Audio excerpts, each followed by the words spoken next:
ஓம் சாந்தி. மம்மாவினுடைய விசேஷ குணம் மற்றும் சக்தியை பற்றி பார்ப்போம்.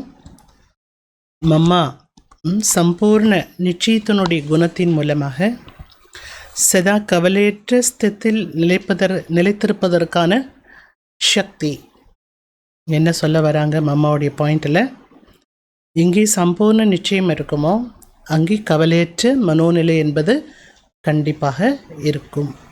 பாபாவுடைய ஒவ்வொரு மகா வாக்கியத்தின் மீது மம்மாவிற்கு துண்டிக்கப்பட முடியாத சம்பூர்ணமான நிச்சயமானது இருந்தது. நிச்சயம்னா என்ன? நம்பிக்கை.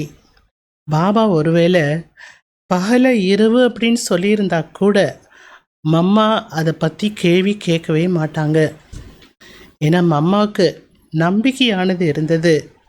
பாபா சொல்லக்கூடிய ஒவ்வொரு விஷயத்திலும் ஏதோ ரகசியமானது இருக்கின்றது. அது நன்மை தரக்கூடியது என்பதை மம்மா புரிந்திருந்தார்கள். அதனால் அதில் பாபா சொல்லப்பட்டதில் ஒரு பொழுதும் அக்கல்யாண் என்பது ஏற்படவே முடியாது. கல்யாணம் தான் இருக்குது, நன்மை தான் இருக்கிறது, அதில் எந்த விதமான தீமை என்பது ஏற்பட முடியாது என்ற ஒரு நம்பிக்கை மம்மாவிற்கு இருந்தது. எனவே மம்மா சதா கவலையற்ற நிலையில் இருந்தார்கள். எந்த விஷயத்தை பற்றிய கவலை மம்மாவினுடைய முகத்தில் வெளிப்படவில்லை. எப்பொழுது நாம் அனைவரும் கூட தன் மீது நம்பிக்கை, பாபா மீது நம்பிக்கை, அவருடைய நடிப்பின் மீது பாபா வந்திருக்கார் இல்லையா, அவருடைய நடிப்பின் மீது நம்பிக்கை, நம்முடைய ட்ராமாவில் இருக்கக்கூடிய நம்முடைய நடிப்பின் மீது சம்பூர்ணமான நிச்சயமானது இருக்கிறது என்றால் சதா நம்ம எப்படி இருக்கலாம்?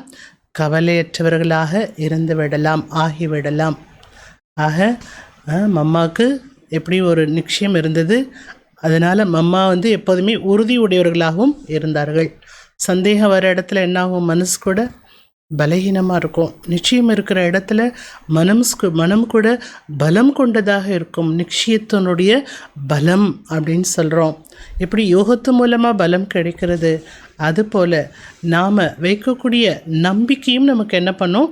பலத்தை கொடுக்கும். அந்த பலமே நம்மை பலசாலியாக ஆக்கிவிடும். ஆக இன்றைக்கு மம்மாவினுடைய இந்த விசேஷ குணத்தை கடைப்பிடித்து கவலையற்ற மனோநிலை நாம் அடைவோம்.